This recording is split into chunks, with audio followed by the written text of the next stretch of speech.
Sita.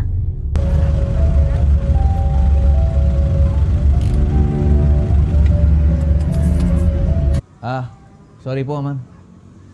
Kulang lang sa tulog. Kami po ng pamangkin ko nakakita kay Father Jan. Lugmok na.